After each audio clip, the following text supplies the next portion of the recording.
Là, ils vous entendent, c'est bon.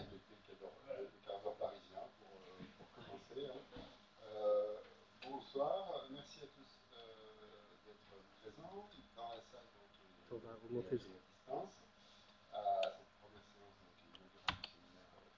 séminaire Ouais, je qui est une remonte. séance destinée essentiellement à le séminaire. Donc on va aborder évidemment les questions de contenu, mais plutôt à partir d'une réflexion à la fois sur le dispositif du séminaire lui-même, dont on a vu d'ailleurs dans le premier quart d'heure que on peut examiner d'ailleurs à partir d'un point de vue de sciences sociales sous de multiples aspects, et puis réfléchir également sur le projet de ce séminaire, c'est aussi son agenda, Tu me dis si c'est bon. programmation, sachant qu'on a quelques idées et qu'on aimerait pouvoir en discuter avec tous les participants. Donc, nous serons tous trois ce soir, mes collègues co-organisatrices du séminaire, Sophie Forêt-Delpech, a un problème de santé. Excusez pour cette séance. Le temps est relativement court, puisque 2 heures en fait. Il y a un problème. Prendre la parole 10-15 minutes chacun, en cherchant à présenter un peu nos approches respectives qui sont absolument pas. Vraiment une approche collective à ce stade d'ailleurs, du séminaire lui-même.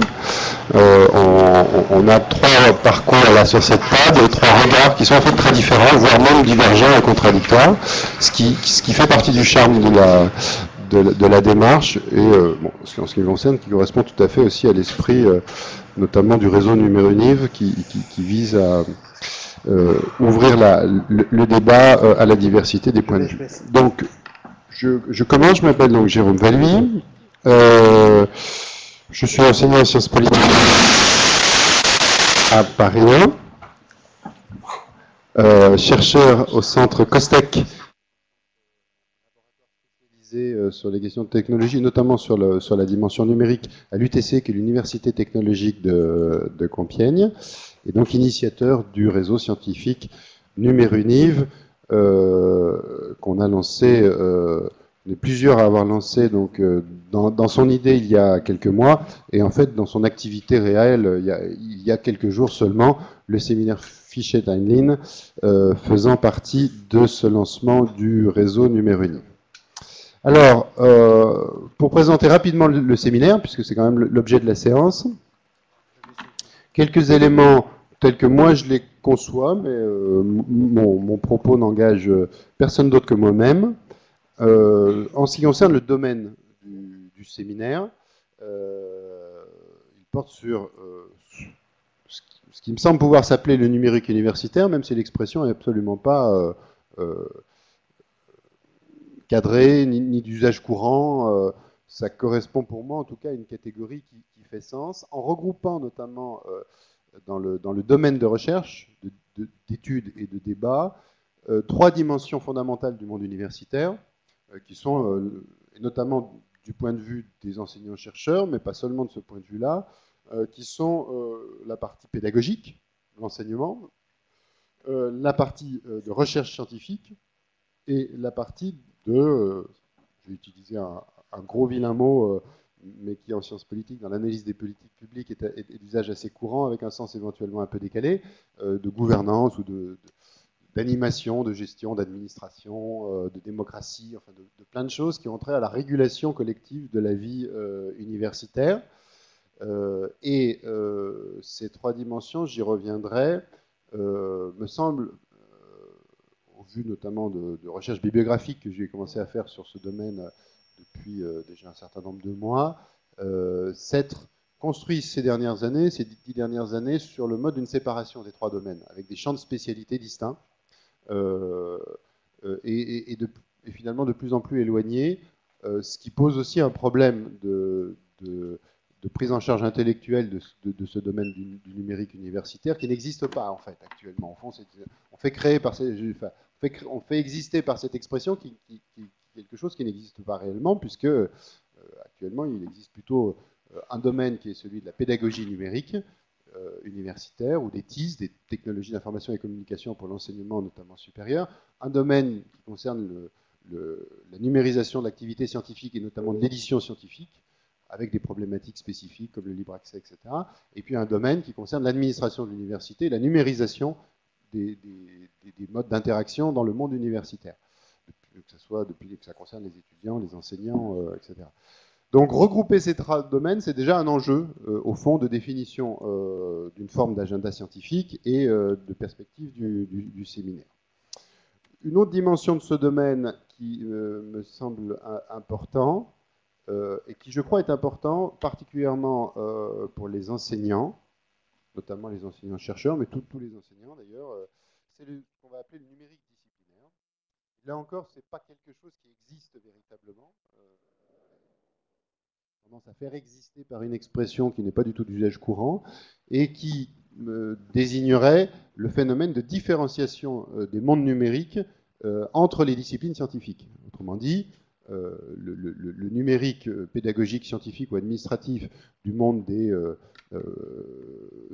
géographes ou des historiens, déjà entre les géographes et les historiens c'est très différent, mais n'a pas grand-chose à voir avec le monde numérique des juristes, très peu de choses à voir avec ceux des mathématiciens, pratiquement rien à voir avec ceux des physiciens, etc. etc.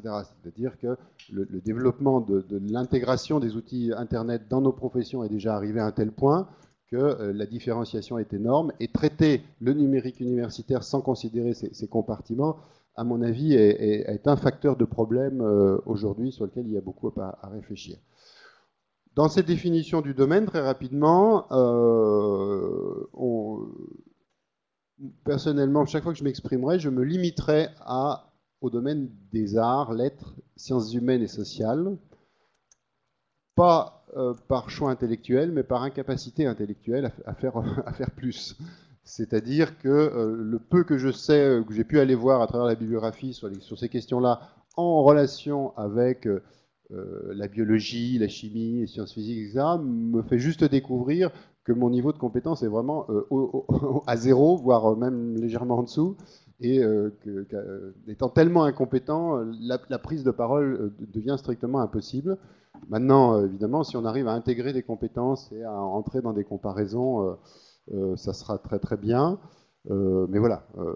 Et puis, l'autre raison aussi, c'est qu'il se peut que, et ça on l'a vu ces dernières années sur pas mal de sujets de régulation, de politique de l'enseignement supérieur et de la recherche, il y a aussi des enjeux spécifiques au domaine des arts, lettres et sciences humaines qui ne s'opposent pas à l'identique dans les autres sciences, aussi bien du côté de la pédagogie que de la recherche. Et à ce moment-là, il faut évidemment aussi, enfin, ça justifie aussi de les prendre en charge de toute façon. C'est un séminaire scientifique que ce séminaire. Séminaire de recherche, c'est-à-dire qui vise quand même principalement à offrir aux chercheurs spécialisés un cadre de travail d'interaction et de débat, et aussi aux chercheurs qui souhaitent s'engager sur ce domaine, un dispositif leur permettant d'accélérer ou de faciliter leur positionnement sur ce domaine de recherche. De ce point de vue-là, c'est un séminaire qui ne peut pas ignorer que la recherche dans ce domaine est déjà très avancée, dans certaines disciplines en particulier, depuis plusieurs décennies pour certains collègues. Hein, on va aborder des questions. Voilà, on peut trouver des collègues qui travaillent déjà depuis 20 ans ou 30 ans sur ces questions-là. Hein. Et alors particulièrement en sciences d'information et communication, la section 71 du CNU, où se concentre une très grande proportion aujourd'hui des spécialistes de ces questions numériques pédagogiques, et également en section de sciences de l'éducation, où une fraction des 400-500 enseignants-chercheurs, par exemple, du français, travaillant sur la pédagogie, travaillent aussi sur la dimension numérique. Autre élément d'orientation dans la définition de ce séminaire, le pluralisme intellectuel. Donc, personnel, j'y suis extrêmement attaché, presque viscéralement, et surtout dans un domaine où il me semble qu'il est une façon de lutter contre des formes de domination doctrinale ou idéologique qui traversent l'espace public, médiatique, politique, et une bonne façon de subvertir ces dominations, c'est de valoriser la diversité, et c'est pour le coup parfaitement compatible avec notre cadre de réflexion universitaire, hein, qui est, au fond, qui donne place par principe, en tout cas dans la conception que j'en ai, à tous les points de vue. Donc être à l'écoute de la diversité des différentes théories, paradigmes, j'y reviendrai de manière plus concrète, mais vous voyez que ces deux points qui concernent la dimension scientifique du séminaire et sa dimension pluraliste, ça définit aussi le séminaire comme étant un cadre dont la visée principale n'est pas une finalité, je dirais, normative ou politiquement orientée. L'objectif de tout ça n'est pas de définir un monde souhaitable, n'est pas principalement de définir un monde souhaitable, il est plutôt d'observer l'existant, de réfléchir sur les pratiques concrètes réelles, sur les contraintes des acteurs sociaux. C'est pas principalement une finalité politique. Si dans les moments de préparation qu'on a eu ensemble du séminaire, on se disait, voilà, l'idéal c'est que, au fond, tout le monde, avec des points de vue différents, puisse se retrouver dans le séminaire et repartir, chacun dans son travail, dans son secteur, dans sa branche, en faisant finalement des produits du séminaire, des choses éventuellement complètement différentes du point de vue des orientations normatives et politiques, mais en tirant profit en termes de connaissance et de compréhension. Et à titre personnel, j'ai une assez forte sensibilité aux enjeux non seulement nationaux dans ce domaine, mais aussi internationaux, et notamment avec la numérisation se jouent de plus en plus, me semble-t-il, des relations internationales dans le monde universitaire qui devraient nous amener à prendre en considération fortement cette dimension. Alors sur le plan formel, ce séminaire est un partenariat entre plusieurs acteurs, hein, le réseau Numéruniv, dont je parlerai plus longuement si on a un peu de temps, mais c'est pas ça l'essentiel, deux laboratoires de Paris 1, le laboratoire de Julien et le laboratoire de Sophie, qui notamment accueillent et réservent la salle, par exemple, dans laquelle se tient le séminaire, et le service TIS de Paris 1, dirigé par Christian Vanin à ma droite, fortement et très utilement représentés dans la salle, puisque tous nos collègues du service TIS sont, grâce à eux, en situation de pouvoir faire participer au séminaire. On est à combien de participants en ligne? 60 participants en ligne, dont certains qui sont très loin, puisque tout à l'heure on discutait avec des collègues qui sont à Dakar. Donc ça fait partie effectivement de ce dispositif que l'on a mis en place. Et en même temps, on se disait tout à l'heure à l'instant avec Julien, ce dispositif il se met en place, mais il faut aussi y réfléchir. Et à la limite, quels sont les intérêts de ce genre d'interaction à très longue distance? Est-ce que c'est souhaitable? Est-ce que ça apporte quelque chose? Est-ce que ça crée des contraintes? Est-ce que ça change les façons de penser? Il va de soi que dans la perspective scientifique qui est la nôtre, toutes les questions sont ouvertes, y compris les formes de réflexion critique sur notre propre dispositif.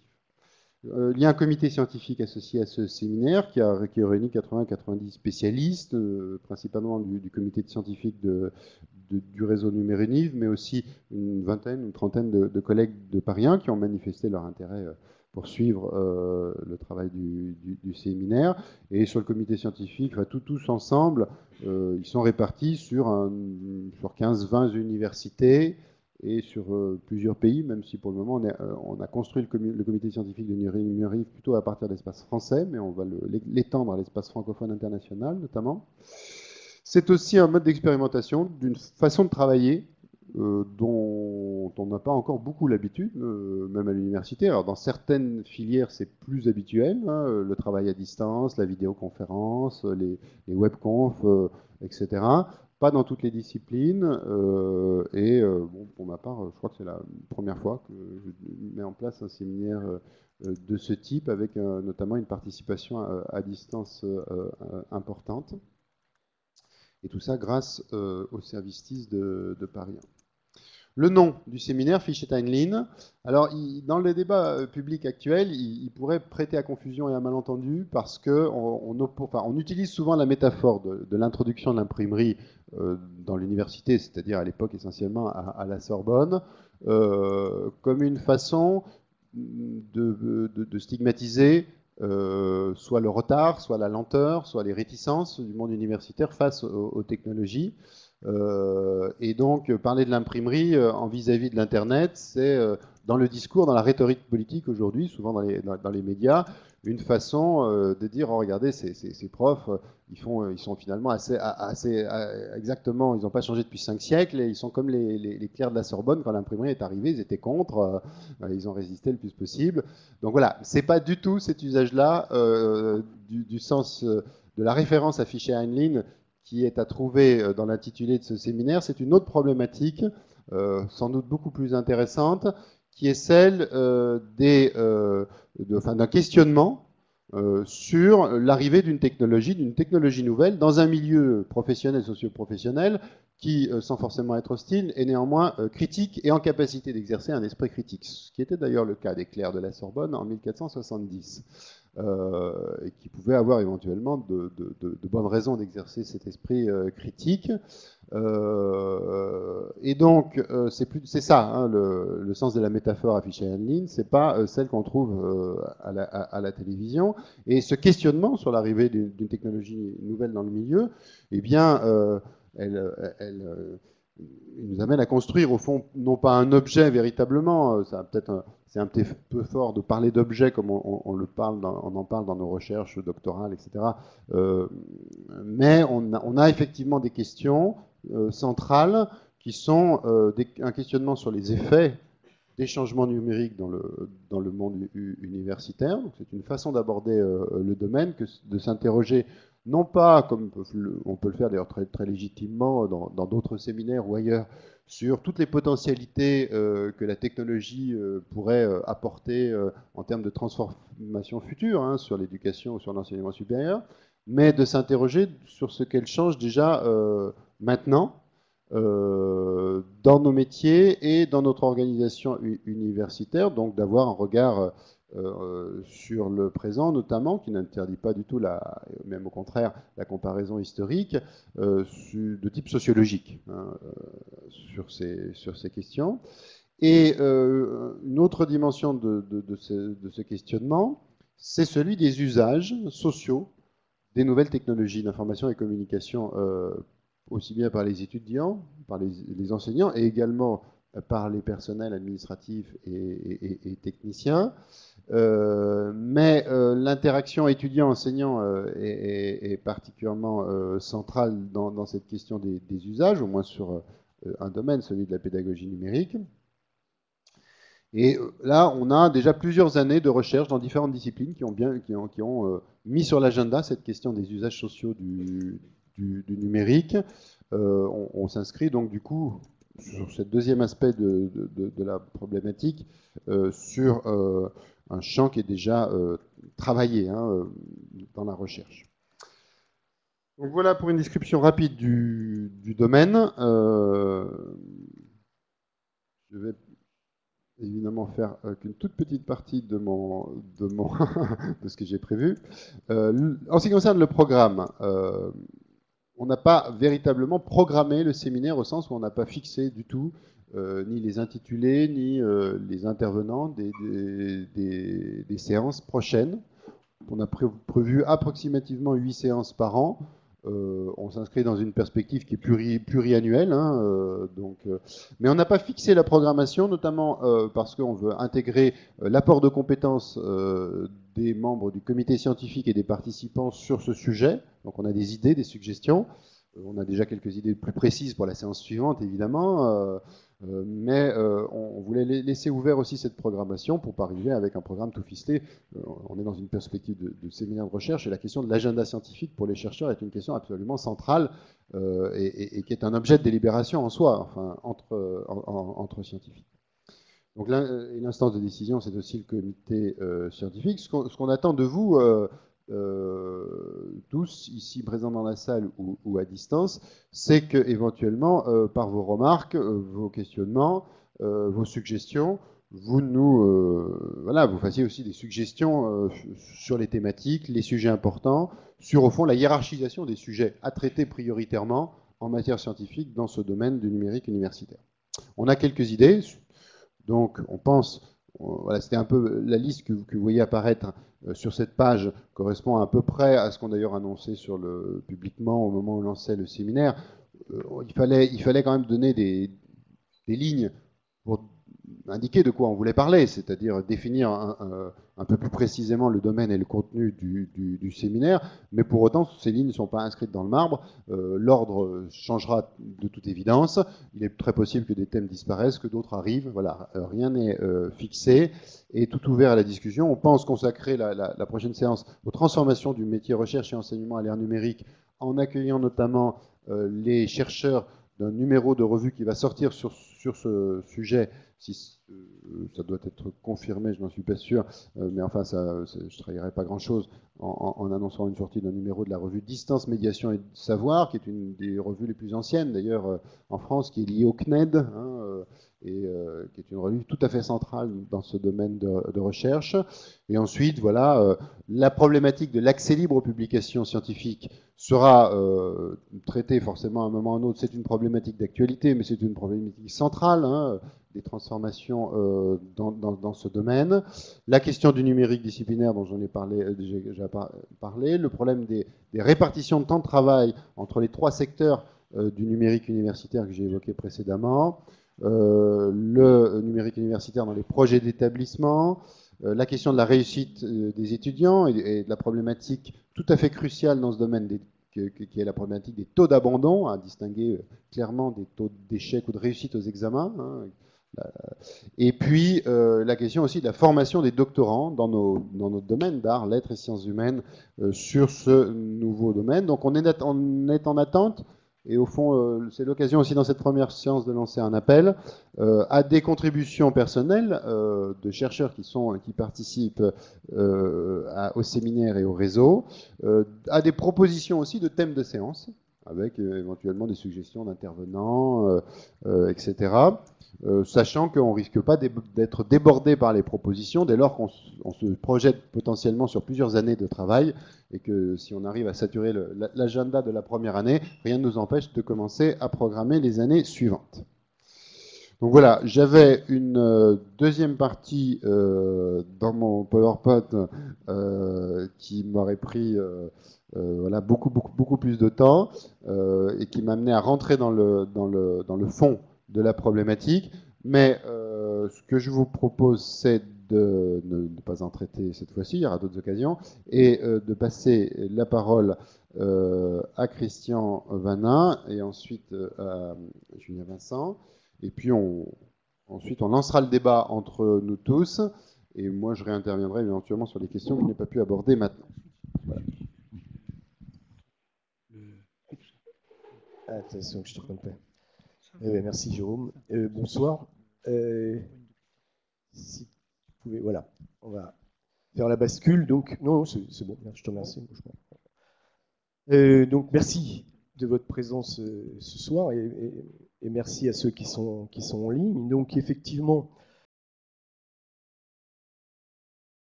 je voudrais juste vous dire deux mots. Je suis donc Christian Vanin, directeur du service TIS, mais ce n'est pas tellement à ce titre-là que je vais axer ma présentation, mais je vais juste vous dire deux mots du dispositif avec les difficultés, l'expérience, effectivement, l'expérimentation que vous vivez en direct.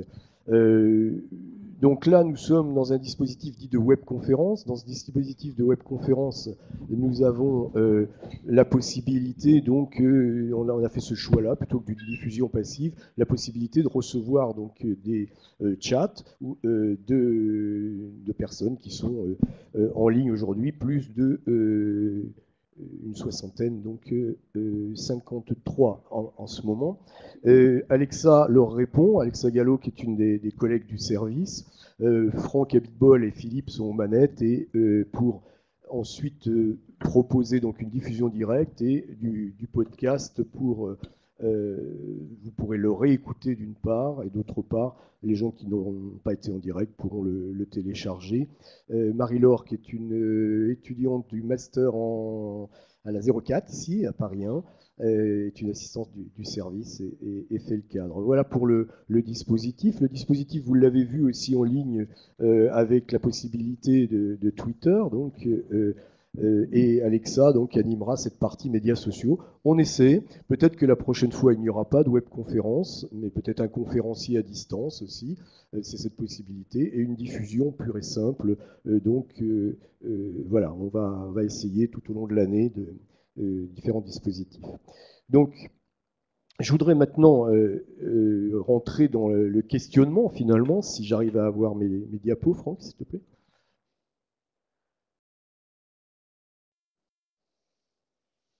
Voilà. En plein écran, ça sera parfait. Ouais, merci, pardon. Donc, j'ai voulu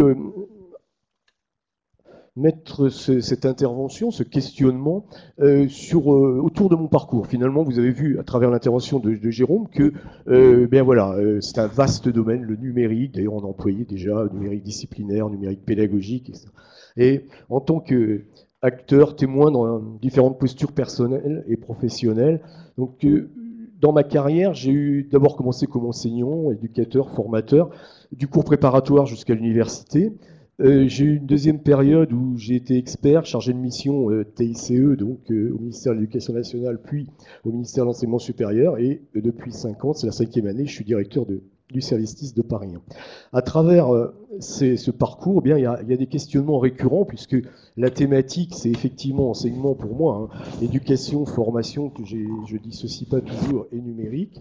Et mon champ d'action est plutôt autour des médias et de la médiatisation, donc la médiation avec les médias, ce qu'on appelle la médiatisation. Je vais y revenir. Donc le premier point qui me paraît important dans ces séminaires, dans toute la veille et dans tout ce qui circule, c'est que le numérique est vraiment inscrit dans une histoire des technologies. Parfois, dans les publications, on l'oublie un peu, dans les comptes rendus de pratique.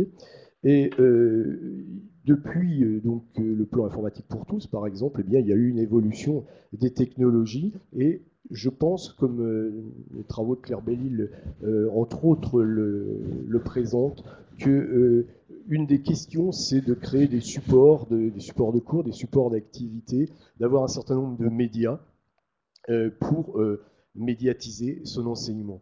J'ai eu la chance de travailler les premières années avec l'imprimerie Freinet, le fax, le Minitel, les réseaux locaux, Internet, aujourd'hui les tablettes et les smartphones. Les ressources audiovisuelles et multimédia également. Aujourd'hui, on appelle ça les ressources pédagogiques numériques. En tous les cas, on a toujours le même discours depuis 30 ans. Le CLEMI, par exemple, le centre de liaison entre l'enseignement et les moyens d'information, qui fête ses 30 ans le 15 novembre, parlait d'enseignement avec et aux médias. On enseignait à la radio, à la télévision, et avec la radio et la télévision, en travaillant avec ces technos. On dit la même chose aujourd'hui pour les formations dans les SP, avec et au numérique, pour les futurs enseignants. Donc pour moi, aujourd'hui, on a lu beaucoup de termes comme révolution numérique.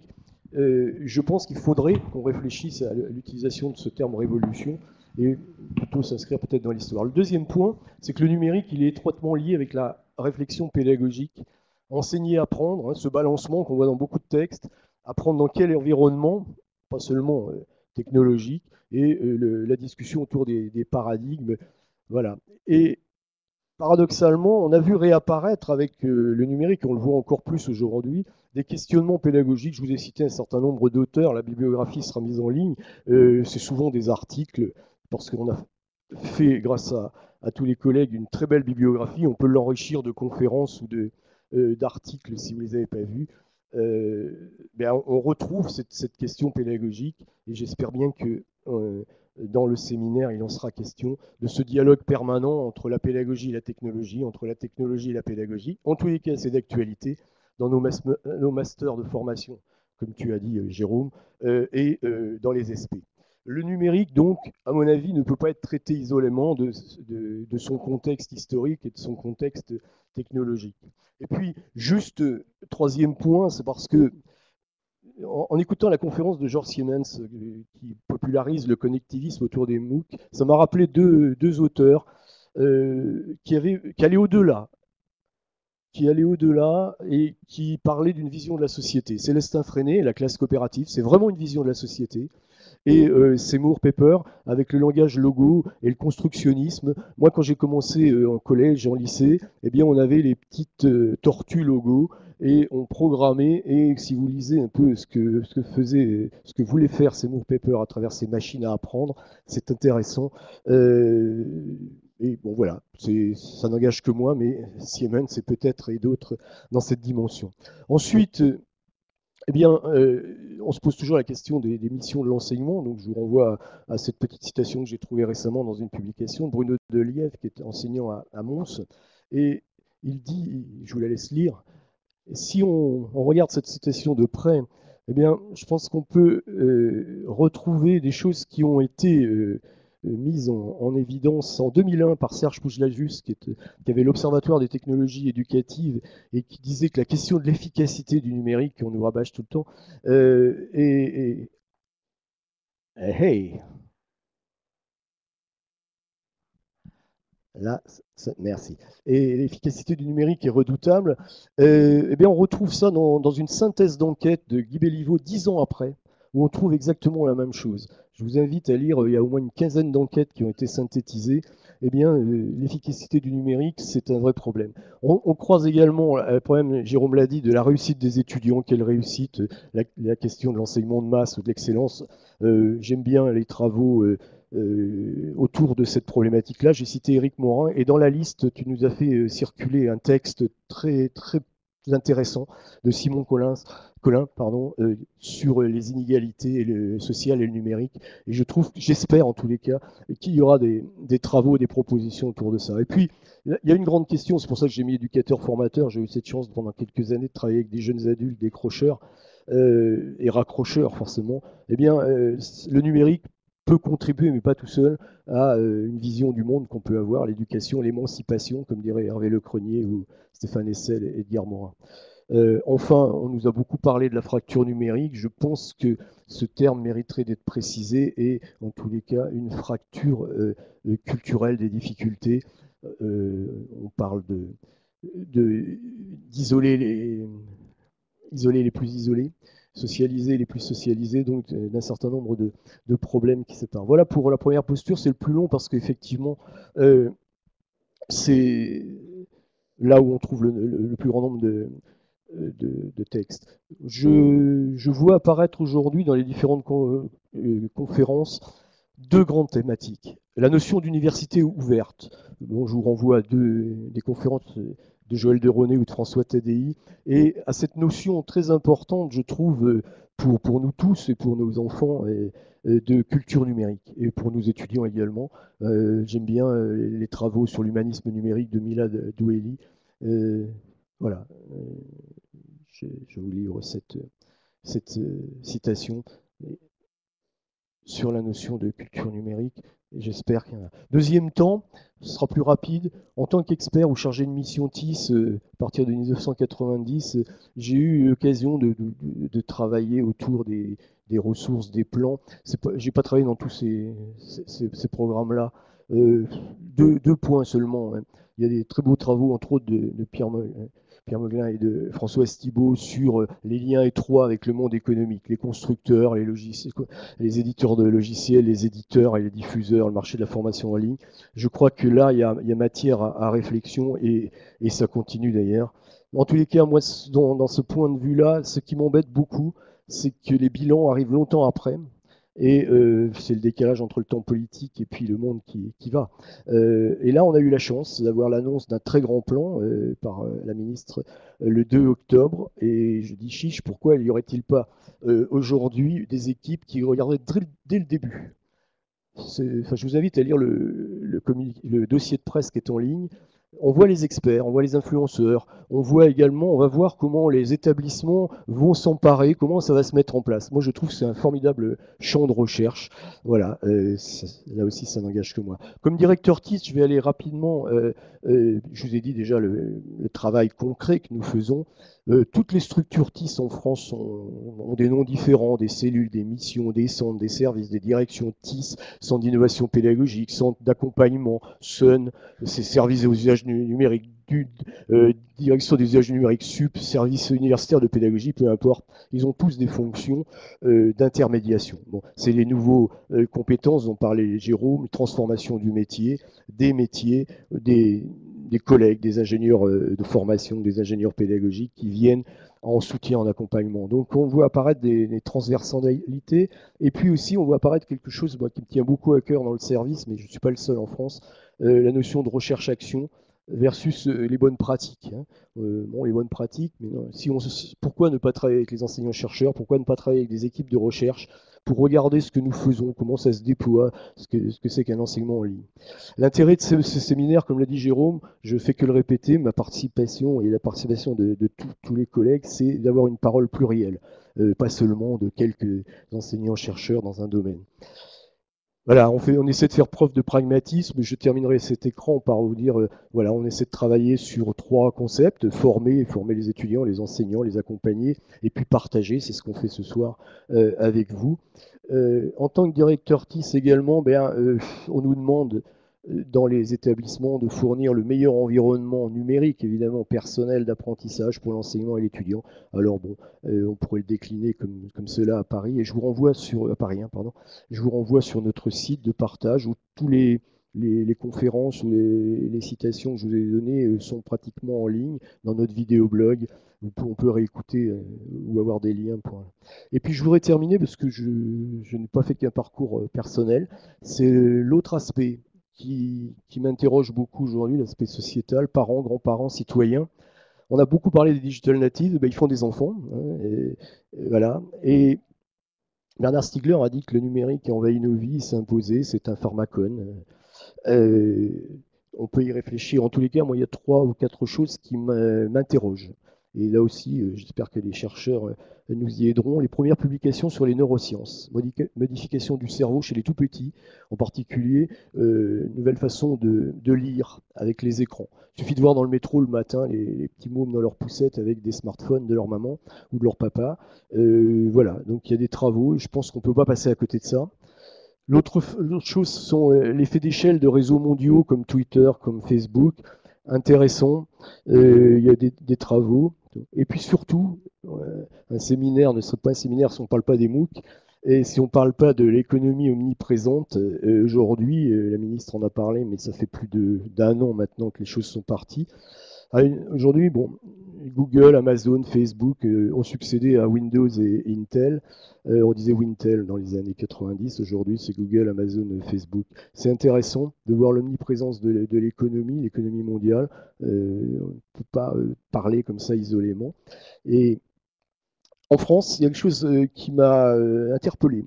Xavier Niels, le patron de Free, il a créé une école, l'école 42, et il vient de prendre des parts majoritaires dans la Fraissinet pour en faire un incubateur de start-up. Voilà, si vous voyez le lien, moi je le vois directement. Hein, on forme des gens, ils vont faire des start-up. Tout ça, c'est des capitaux privés, donc ça mérite d'être regardé. Et puis enfin, tu parlais de Gutenberg, mais effectivement, tout le monde l'a peut-être vu, la une du Monde, explosion de certaines structures verticales comme celle des universités, avec cette phrase qui tourne en boucle de Gilles Babinet, qui est un expert français à la Commission européenne, je crois. Comme les abbayes au temps de Gutenberg, les universités dans leur forme actuelle vont disparaître. Voilà, grande interrogation avec les MOOC, l'enseignement en ligne. Donc il y a de la place pour plein de sujets. Moi, ce sont des sujets que j'ai croisés, et j'ai eu la chance de croiser des chercheurs qui m'ont appris beaucoup de choses, avec lesquels on dialogue. J'espère que ça continuera longtemps. Et tu disais un projet pluriannuel, donc j'espère qu'on aura beaucoup de contributions. Voilà, merci beaucoup. J'ai laissé quelques traces comme tout le monde, mais allez voir le site du service.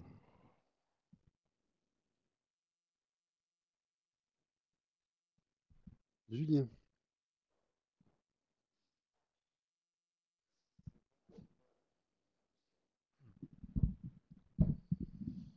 Alors, oui, bonjour. Je ne sais pas si ça marche. Je m'appelle Julien Vincent, je suis de conférence d'histoire à Paris 1, spécialiste du 19e siècle, et je suis membre de l'équipe d'histoire des sciences de l'IHMC, l'Institut d'histoire moderne et contemporaine. Donc moi déjà j'ai 2 idées de séance. Une que je vais évoquer brièvement, et puis marche pas le micro? J'aime bien quand la technique marche pas. Il faut vraiment ouais, embrasser le micro, hein, j'aime pas. Alors donc j'ai 2 idées déjà de séance. La première c'est une séance vraiment de critique du numérique, parce que bon, d'abord, c'est une question qui m'intéresse en tant qu'historien. J'ai écrit un petit livre sur le ludisme avec Vincent Bourdeau et François Jarich, qui lui est un spécialiste de la résistance aux techniques au XIXe siècle. Je pense que c'est un thème très important, mais aussi parce que là, quand je suis arrivé là, pour ce séminaire, au départ, hein, c'est Jérôme qui m'a dit « Ouais, tu ne peux pas faire un séminaire sur le numérique, etc. » Donc un séminaire, je m'attends à un séminaire. Puis là, j'arrive, en fait, je dois signer un papier, cession à titre gratuit des droits d'exploitation et de diffusion en direct ou en différé d'une œuvre audiovisuelle, etc. Donc c'est-à-dire qu'avant même d'avoir commencé à parler du numérique, on est déjà, en fait, on ne peut pas vraiment en parler, puisqu'on est déjà dans une démarche, on a accepté toute une série de choses, et même, en fait, on est en train de participer à construire un truc. Et finalement, c'est difficile d'avoir une réflexion critique sur ce truc-là si on est en train de le faire déjà avant même d'avoir réfléchi et discuté. Et en fait, on ne peut pas discuter. Si je signe, je ne vais pas discuter de savoir si je peux signer. On me demande de signer, là, c'est une injonction. Je suis vraiment pas sympa si je ne signe pas. Et d'ailleurs, le fait que là, je parle, en fait, je suis filmé, je parle dans un micro, il y a des gens que je ne vois pas, donc je ne peux pas vraiment dialoguer avec eux. Donc, je me pose la question, est-ce que c'est un séminaire? Donc, quel type de savoir on peut produire avec ces outils-là? Voilà, je pense que ça serait intéressant de consacrer toute une séance à la critique de ces choses-là. Parce que Jérôme disait tout à l'heure que l'objectif de ce séminaire n'est pas normatif. J'en suis persuadé que c'est l'état d'esprit, mais en même temps, les objets techniques, numériques, ont une force normative et donc induisent un type de discussion. Et donc je pense qu'on peut les critiquer. Et si on ne veut pas être normatif, alors dans ce cas-là, peut-être on pourrait même déjà, finalement, pourquoi je parlerais dans ce micro, enfin, pourquoi il y aurait cette... Enfin voilà, on peut quand même, parce que c'est vrai que ça contraint un petit peu la parole. Et donc moi, je propose une séance sur les critiques du numérique. J'ai déjà quelques idées d'invités que j'ai communiquées à mes camarades. Voilà. Et puis, je propose une deuxième séance. Et en fait, c'est de ça que je voudrais parler là aujourd'hui, histoire d'être agréable, parce que là, je sens que je ne suis pas agréable quand je dis faut critiquer le numérique, qui est sur la question des disciplines et de la numérisation des disciplines. Puisque en fait, mon intérêt pour le numérique, alors je m'intéresse aux critiques de la technique comme ça, quoi, comme historien, mais c'est pas d'ailleurs du tout mon thème central d'intérêt, mais si je m'intéresse au numérique, c'est que je pense que je me suis convaincu progressivement au cours des dernières années que le numérique n'était pas une question qui était extérieure à la discipline histoire. C'était pas, comme on a l'habitude de les appeler en histoire, une science auxiliaire de l'histoire, de façon un peu condescendante et puis en fait problématique, mais qu'au contraire, le numérique était au cœur de la discipline et que même c'était un point d'entrée particulièrement intéressant pour faire de l'épistémologie de l'histoire. Donc j'ai commencé à réfléchir là-dessus avec Nicolas Delalande dans un numéro spécial de la Revue d'Histoire moderne et contemporaine qui date de 2011. Et là, ce que je vais vous dire là, c'est un petit peu ce que je tire de cette expérience, de ce numéro.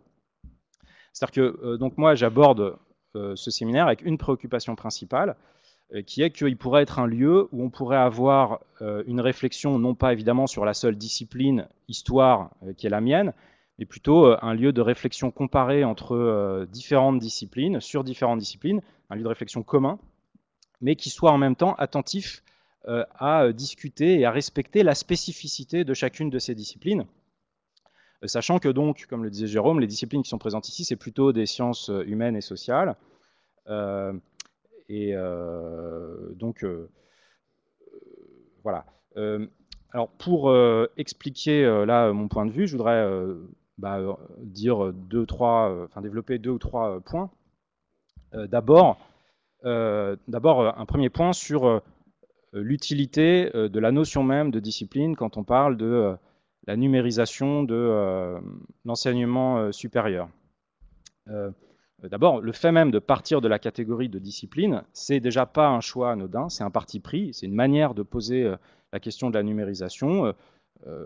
Et bon, pourquoi D'abord, donc au départ, là, Jérôme, et puis dans le texte directeur qui présente le projet scientifique de Numeruniv, qui est écrit par Jérôme, il y a une manière de catégoriser les phénomènes de la numérisation dans l'enseignement supérieur qui n'est pas celle de discipline, qui prend qui distingue trois enjeux ou trois ensembles de phénomènes, donc l'enseignement, la recherche et la gouvernance.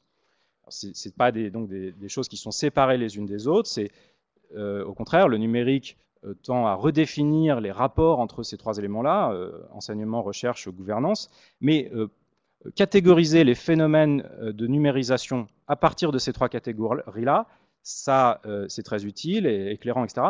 Mais ça tend à souligner tous les éléments communs à toutes les disciplines.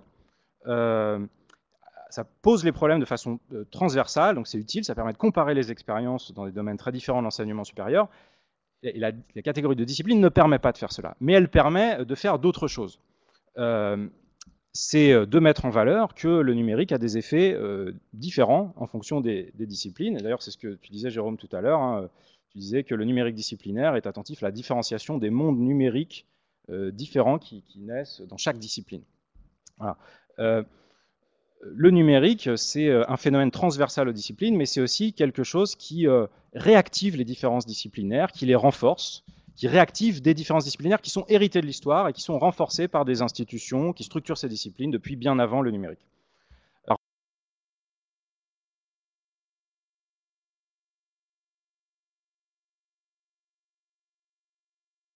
recherche que de l'enseignement et de la gouvernance. Ça renvoie d'abord à un contenu intellectuel, des méthodes, des concepts, des travaux classiques de référence fondateurs.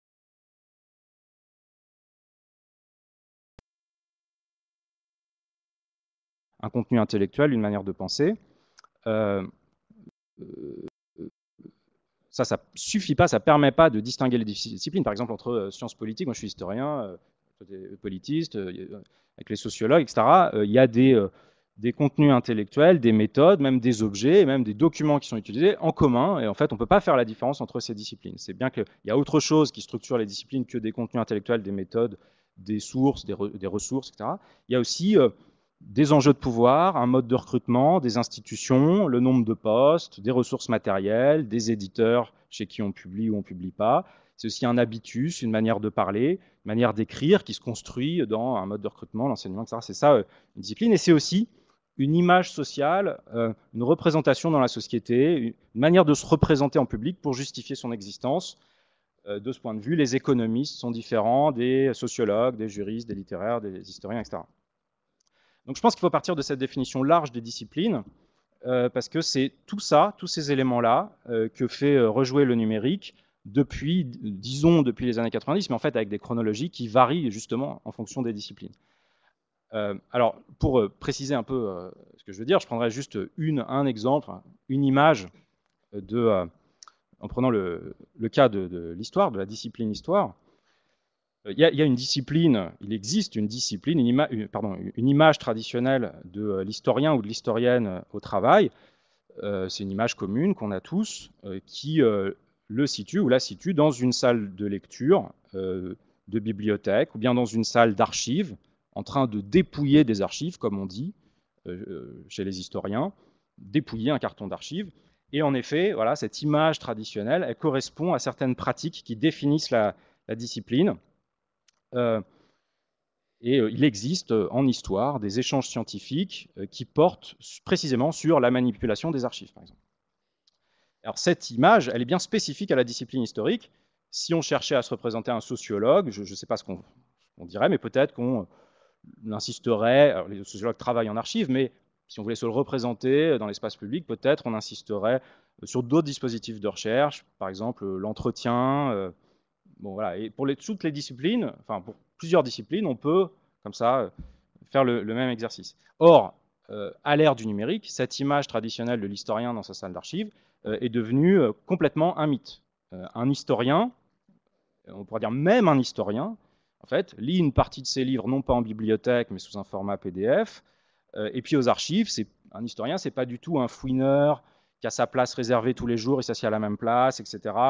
Qui lit des manuscrits, etc. C'est un photographe professionnel qui est pressé, qui passe 1 heure aux archives, qui prend en photo 3 cartons, qui rentre chez lui et qui travaille sur un écran. Alors ça, ce changement que le numérique induit dans l'image traditionnelle de l'historien, il est différent en fonction des disciplines. parce que voilà, pour le sociologue, c'est pas pareil. Le numérique va s'attaquer à d'autres dispositifs de recherche qui sont identitaires pour la discipline. Donc, je sais pas, peut-être l'entretien. Le numérique change la manière de faire l'entretien. Moi, je peux pas dire, je suis pas sociologue, je fais pas d'entretien, mais peut-être qu'il y a quelque chose qui se joue comme ça. Donc ça, c'est le premier point. Le numérique s'attaque à des choses un peu fondamentales, identitaires des disciplines, qui ne sont pas seulement des contenus intellectuels, mais qui sont aussi des représentations sociales. Donc ça, c'est le premier point. Le deuxième point, c'est que une autre raison pour laquelle le numérique renforce les frontières entre les disciplines, les différences disciplinaires, c'est que les disciplines sont différemment équipées, intellectuellement en particulier, pour aborder la question du numérique et pour se donner à elles-mêmes une réflexivité sur le numérique, pour y réfléchir.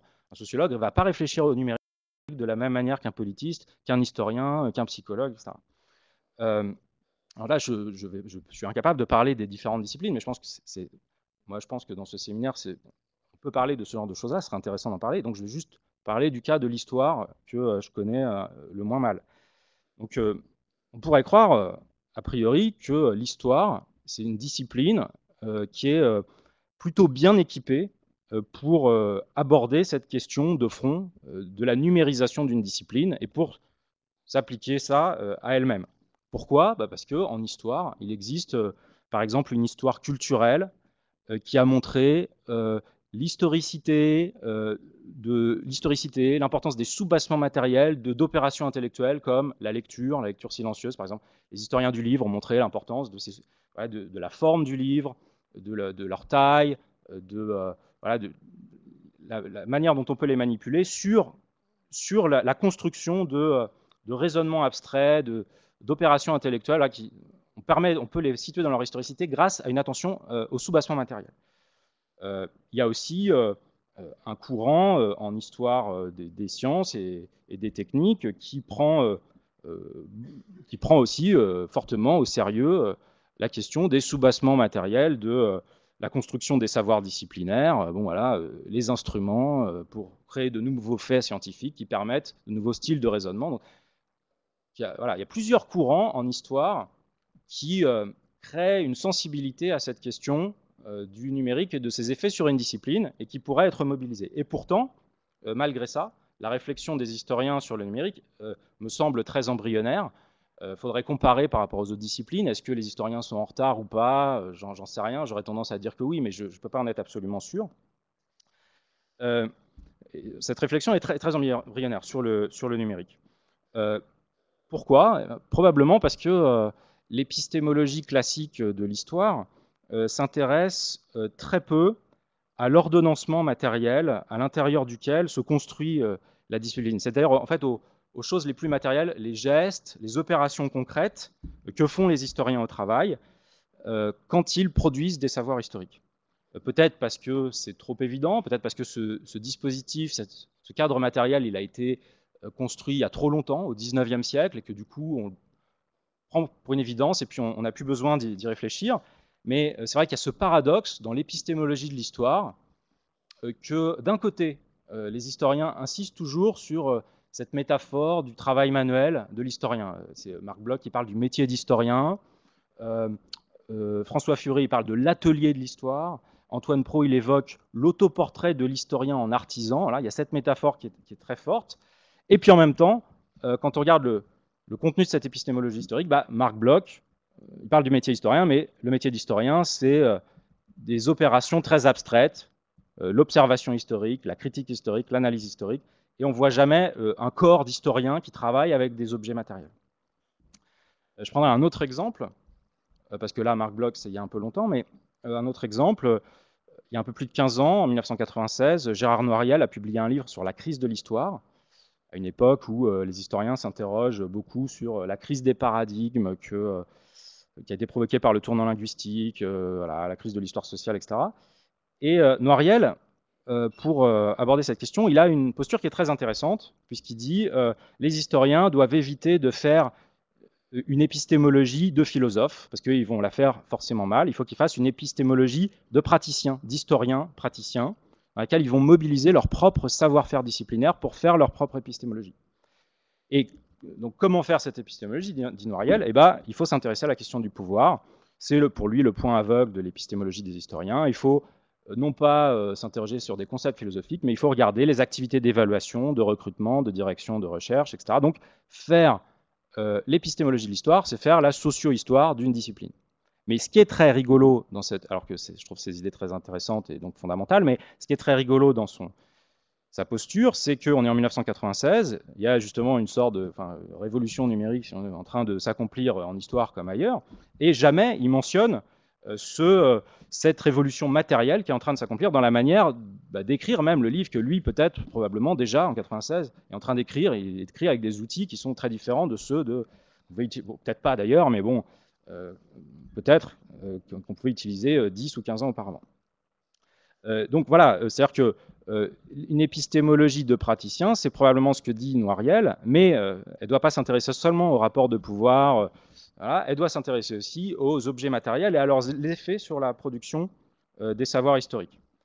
Donc voilà, là il y a un paradoxe, c'est-à-dire qu'en histoire, je pense que c'est une discipline qui est très très bien équipée intellectuellement pour aborder la question de la numérisation de cette discipline, en utilisant ses propres modes de pensée qu'elle applique à des domaines du passé, et puis pourtant qui ne le fait pas.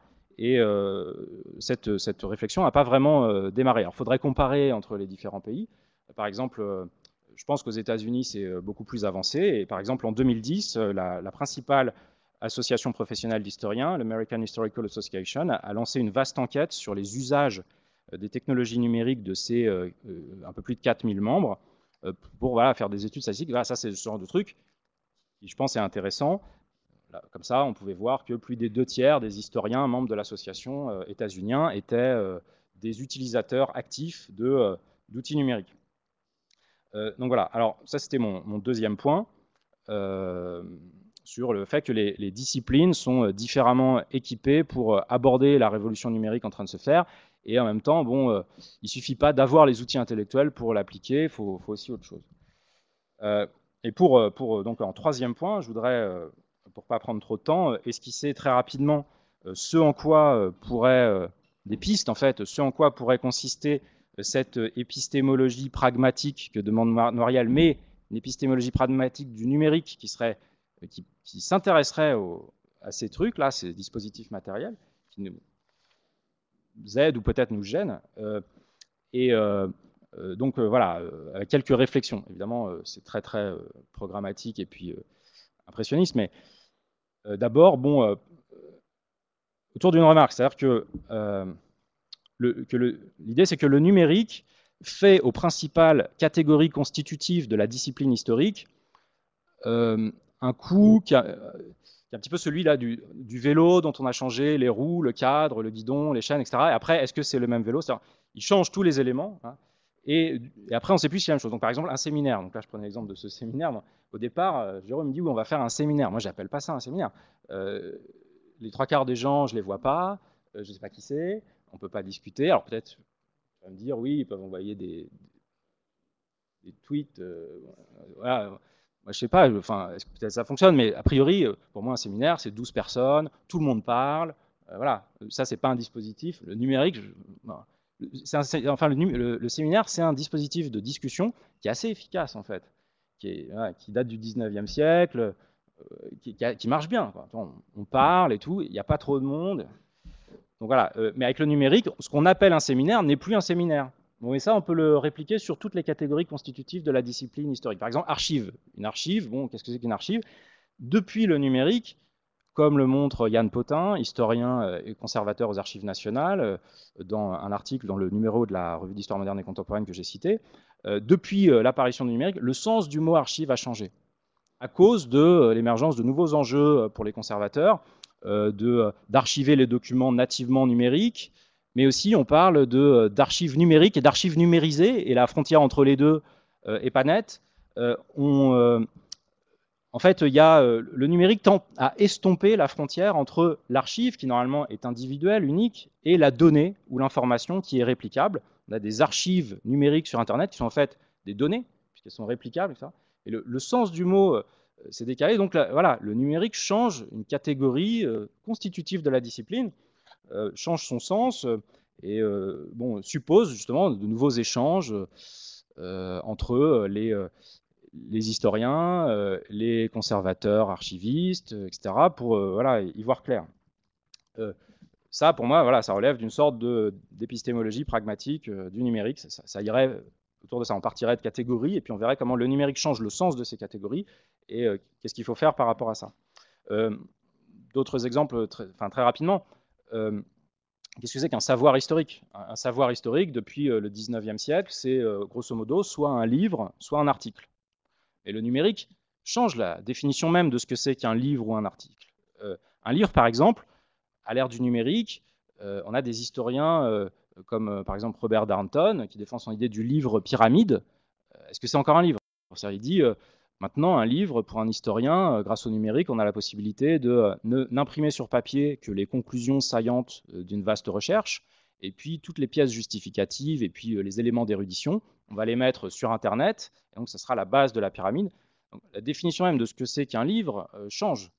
Par ailleurs, un livre numérique, c'est un livre qui est sécable, qu'on peut séparer en différents chapitres. Les chapitres peuvent avoir leur vie autonome, alors qu'un livre matériel, bon, c'est beaucoup plus difficile pour que les chapitres aient leur vie autonome, on ne les arrache pas facilement, alors que quand c'est des PDF, c'est beaucoup plus facile.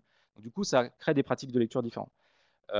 Il y a de nouvelles formes d'écriture historique qui se développent, et moi, je ne voudrais pas les décrire comme des progrès ou des trucs super dont il faudrait admirer, etc. Mais le numérique change la nature du contrat entre l'auteur et le lecteur. Quand vous êtes un lecteur et que vous avez accès à ces pièces justificatives directement sur Internet, alors il est facile de créer des dispositifs qui permettent aux lecteurs de faire leurs propres hypothèses par rapport aux données, par rapport à ces pièces justificatives. Il y a des sites un peu connus là-dessus. Par exemple, je pense au site Mapping the Republic of Letters. Voilà, un site avec une énorme base de données sur des correspondances de savants à l'époque moderne. Et donc le lecteur, le visiteur du site, peut faire ses propres questionnements par date, par lieu, par personnage, et produire ses propres cartes. Donc du coup, un autre type de rapport entre le lecteur et le... Voilà, qu'est-ce que c'est du coup que ça change la nature des savoirs historiques qu'on produit et puis la nature du contrat. Voilà. Il y a plein de thèmes comme ça qu'on pourrait aborder. Moi, pour mener cette enquête, j'ai proposé qu'on consacre une séance sur les revues. C'est-à-dire que les revues, on croit qu'on sait ce que c'est, mais une revue numérisée, ce n'est pas une revue papier. Il y a aussi beaucoup de statuts différents pour les revues entre le purement numérique, le purement papier et puis le papier et numérique. Ça change les pratiques. Donc l'idée, ce serait de réfléchir, enfin pas de réfléchir, enfin si, bien sûr, mais de décrire les effets constatables et répertorier les nouvelles pratiques qui sont issues de la numérisation de la revue, qui est un lieu essentiel de construction d'une discipline. Voilà, c'était les 3 remarques que je voulais faire et je vous remercie.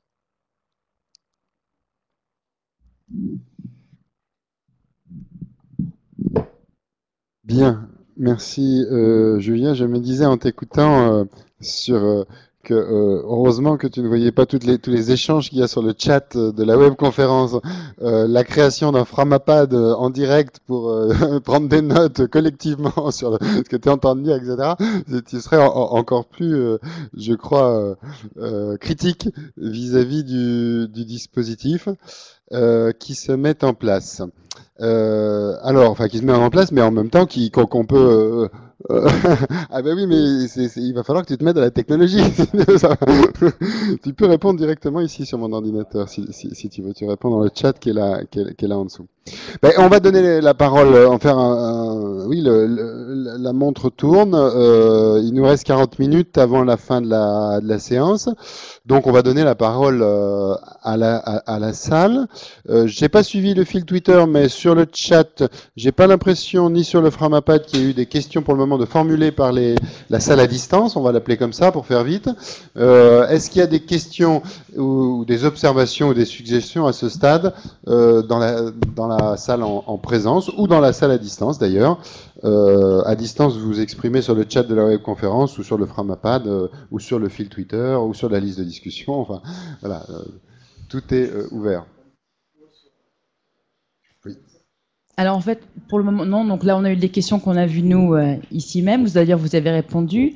Non, il y a peut-être une alors question, réflexion sur le Framapad que vous avez créé de Kider Amara, qui pose la question suivante: est-ce qu'un bon utilisateur du numérique donne forcément un bon chercheur?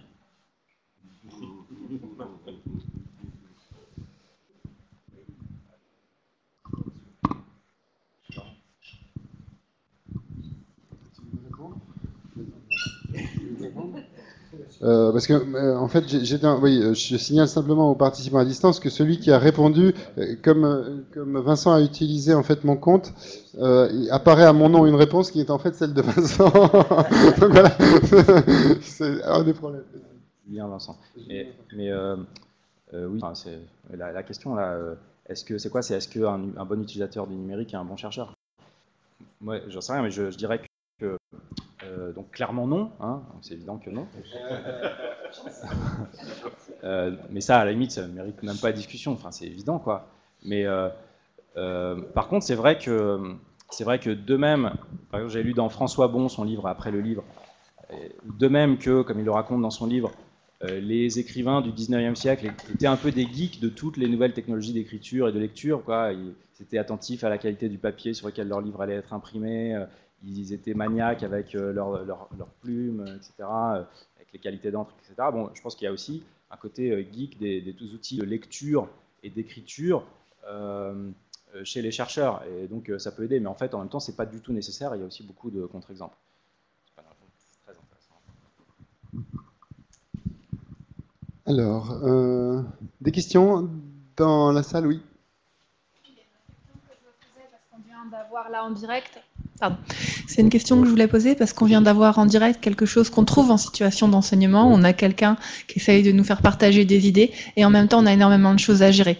Donc j'ai ouvert le Framapad. Je me suis aperçue que les gens l'utilisaient sur la fonction de texte alors qu'il y a une fonction de chat et ils n'ont pas dissocié. En même temps je regardais ce qu'ils disaient là-haut. En même temps moi je prenais des notes, j'allais chercher des images, plus le logo. Et finalement, ce qu'on expérimente ici, c'est ce qu'expérimentent les étudiants dans un amphithéâtre. C'est-à-dire qu'on est face à 300-400 personnes.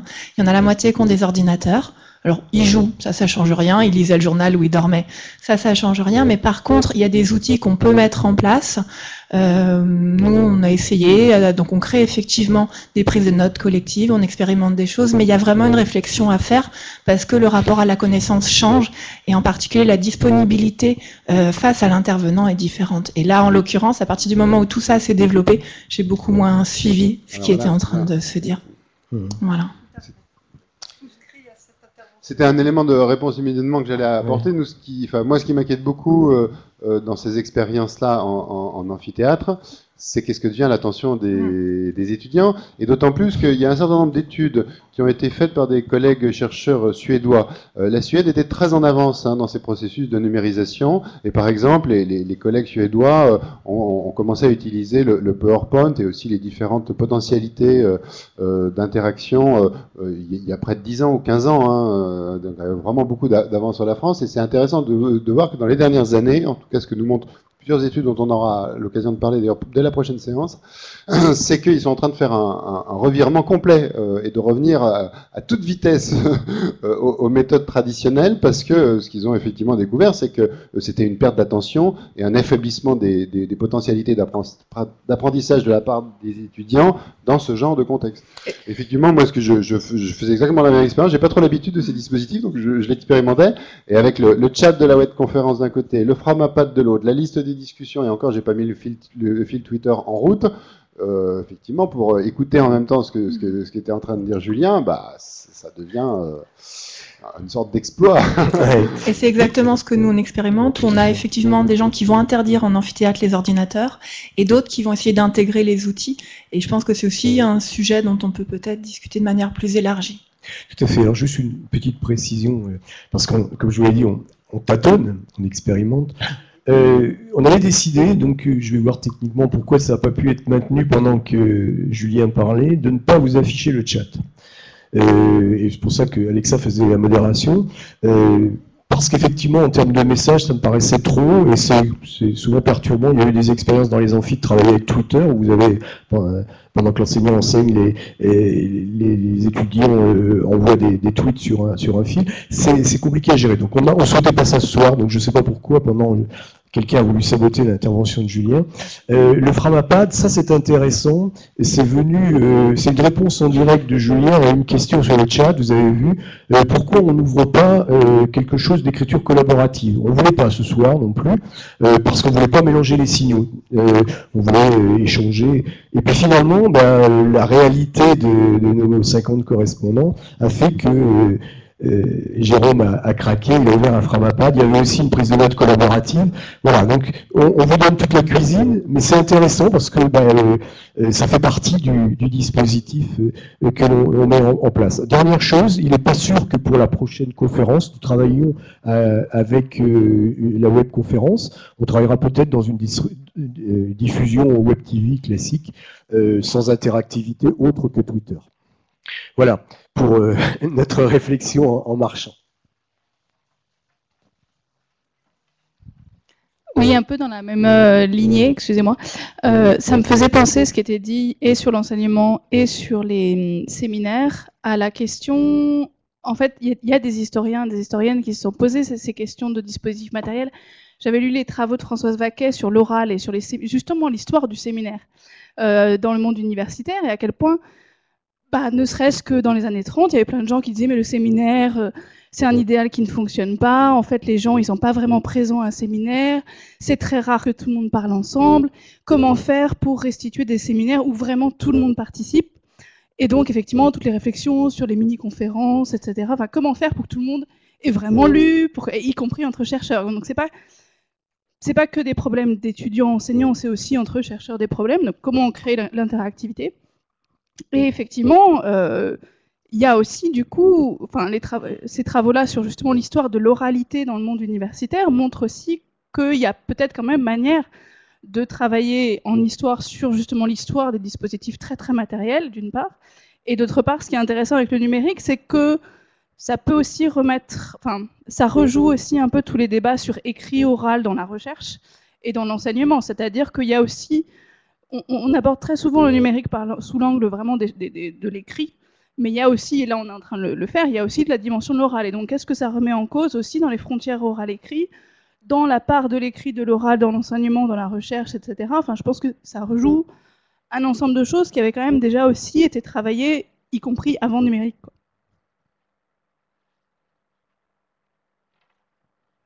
Et juste une chose, c'est pas une réponse, c'est qu'il se joue, c'est intéressant sur le chat, une discussion qui continue entre personnes sur, et ça c'est aussi quelque chose qu'on gardera, c'est-à-dire qu'à la limite, indépendamment de nos interventions en présentiel, il y a une discussion entre collègues sur le chat. Voilà, c'est juste une parenthèse, mais c'est peut-être ça aussi que ça peut nous apporter, en gardant la mémoire, on va l'enregistrer, on l'a enregistré, et on peut se le repasser tranquillement. Et donc ça fait de la matière pour travailler sur notre dispositif. Oui, donc pour prolonger, pas forcément répondre, mais prolonger la discussion sur le dispositif séminaire, nous, on s'est posé des questions, mais en fait, on attendait aussi cette première séance pour s'en poser de nouvelles, et on se posait la question. Alors déjà, au vu du succès d'audience en termes d'inscription, on se disait, bon, on s'attendait, il y avait 75 inscrits, on a arrêté les inscriptions en salle à 75 et on est arrivé à 310 ou 320 inscrits, les autres se faisant à distance. Alors, bon, heureusement, tout le monde, tous ceux qui sont inscrits ne sont pas venus ni en salle d'ailleurs, ni en distance, mais si ça avait été le cas, on commençait à se dire, bon, qu'est-ce que c'est que ce qu'on est en train de faire? S'agit-il encore d'un séminaire? S'agit-il d'autre chose? Qu'est-ce qu'on fait? Est-ce qu'on prend un amphi à la place d'une salle? Parce qu'on a été obligé de fermer l'inscription en salle, donc les gens se plaignaient. Est-ce qu'il faut absolument réunir 200 personnes dans une salle pour réfléchir et faire un séminaire? Est-ce qu'on veut gérer 500 personnes à distance? C'est susceptible de se produire d'ailleurs dans les mois qui viennent, hein. Moi j'ai l'expérience initiale du réseau Terra, du réseau scientifique sur un tout autre domaine qui inspire d'ailleurs la création du réseau Numéruniv. Bon, la liste de discussion là qu'on a ouvert pour le séminaire d'aujourd'hui, il y a 300 personnes. On avait commencé comme ça il y a 10 ans avec le réseau de Terra. On est à 2500 personnes sur une liste qu'on a d'ailleurs transformée. On a été obligé de la transformer en liste de diffusion d'annonces d'ailleurs, parce que c'était très difficilement gérable. Donc la question des dimensions se pose, et à l'ère du numérique, c'est vrai qu'il n'y a pas trop de monde qui se la pose, hein, surtout à une époque où on nous parle des MOOC, par exemple, hein, et où les médias embellissent le fait qu'il y ait 100 000 personnes, 100 000 étudiants en train de suivre un cours. Cette question des dimensions et de la gestion des dimensions souhaitables, aussi bien pour la recherche que pour l'enseignement, n'est pas très posée. Ça peut être aussi un des sujets qu'on traite sans doute sur la longueur, au vu de nos propres expériences dans le séminaire, de réfléchir sur cet aspect-là.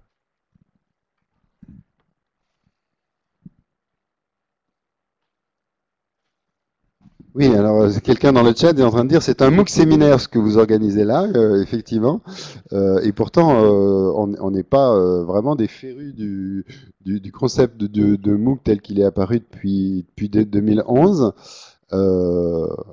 Voilà, mais bon, en même temps, faut-il fermer les séminaires? C'est une autre question. C'est-à-dire que, bon, dans la tradition scientifique, enfin, en général, on s'ouvre assez facilement. Alors, il y a les programmes de recherche qui constituent des formes de clôture. Il y a éventuellement les laboratoires. Mais effectivement, dans les colloques et dans plein de dispositifs en réseau, il n'y a pas de clôture a priori, et donc dès que l'espace d'interaction et de discussion est ouvert, on peut se retrouver avec beaucoup de monde en train de travailler, et à l'époque numérique encore plus. Voilà. Oui. Alors. Oui, j'avais juste une petite interrogation, si vous permettez, parce que je trouve ça tout à fait intéressant, les discussions que nous sommes amenés à avoir et à essayer de se projeter sur l'organisation du séminaire. Je pense que ce serait intéressant, alors il y a un certain nombre de choses qui ont été pointées comme thématiques et comme sujets susceptibles d'être abordés. Je pense que ce serait bien de s'intéresser également à la question de l'apprentissage au numérique, parce que vous avez abordé avec des guillemets la question de la fracture numérique, dans votre exposé, mais il y a, me semble-t-il, des biais inhérents à l'effet intergénérationnel de maîtrise et d'apprentissage aux technologies. Ce qui fait qu'on voit bien, il y a un certain nombre d'outils que nous utilisons pour ce séminaire de ce soir, que les uns et les autres mobilisent plus ou moins, selon le degré de maîtrise, d'habitude, de réflexe, de comportement, et je pense que ce serait appréciable de pouvoir avoir également une réflexion sur la question de l'apprentissage, de même que je reste très sensible moi, à la question qui a été soulevée sur la question des revues et des revues numériques. Je trouve ça extrêmement intéressant, ce qui a été amorcé comme point là-dessus. Alors, en ligne, on nous demande si vous pouvez vous présenter, si vous souhaitez vous présenter quand vous prenez la parole. Oui, j'étais Benoît Robin de l'IRES, de l'Institut de recherche économique et sociale. Merci beaucoup. Moi, je fais partie des éditions de la Maison des Sciences de l'Homme à Paris. Et donc, je suis chargée de communication aux éditions de la Maison des Sciences de l'Homme à Paris. Et j'avais une question sur le temps. Je parle dedans, d'accord. J'avais une question sur le temps et la production du temps avec le numérique, puisque effectivement pour la publication, la notion de temps est essentielle. Et dans les disciplines maintenant, il me semble que le temps est à prendre en compte pour définir une discipline, parce qu'il me semblait qu'il y avait des fonctions intellectuelles qui étaient lire, penser, écrire, et est-ce qu'elles sont toujours séquentielles, est-ce qu'elles viennent les unes après les autres, ou est-ce qu'elles sont simultanées et qu'on se met tout de suite, voilà. Donc voilà, cet aspect du temps m'intéresse beaucoup par ailleurs. Voilà. Je peux dire un truc là-dessus. Ouais, enfin voilà, je pense que ça fait partie des interrogations sur une discipline, c'est comment le numérique réorganise l'imbrication des différents temps d'une discipline, donc temps de la recherche, temps de l'accumulation des données ou des informations, temps de la réflexion, temps de l'écriture. avec peut-être une hypothèse, mais bon, vraiment brute, quoi, qui est que justement le numérique tend à abolir la frontière entre ces temps. C'est-à-dire que idéalement, une recherche, on va passer un certain nombre de semaines et de mois à aller, bon, pour un historien, aller en archive ou en bibliothèque, lire plein de trucs. Puis ensuite, il y aura un temps de l'écriture. Mais avec le numérique, il y a peut-être un effet de porosité entre ces temps-là. Bon, et ça pourrait se savoir que par l'observation, et donc une véritable enquête à mener, quoi. Après, il y a d'autres aspects sur le temps, parce que le temps n'est pas seulement construit par des comportements induits par les outils numériques qui arrivent, il y a aussi des choses légales, parce que vous êtes éditrice, donc il y a la question de la barrière légale, la barrière mobile pour les revues, qui est, voilà, c'est le temps scientifique et de la publication est l'objet d'une négociation entre les acteurs publics, les éditeurs privés et les producteurs eux-mêmes. Donc voilà, c'est une autre manière aussi dont le numérique pose la question du temps disciplinaire, quoi.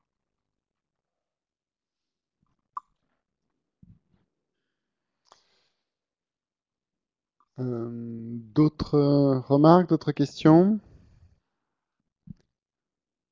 Alors, moi, ce que j'observe en suivant la webconférence, enfin, le chat, c'est aussi c'est la première fois que j'en fais l'expérience, mais je manque d'expérience sur plein de choses, tout en m'intéressant beaucoup à ces jeux.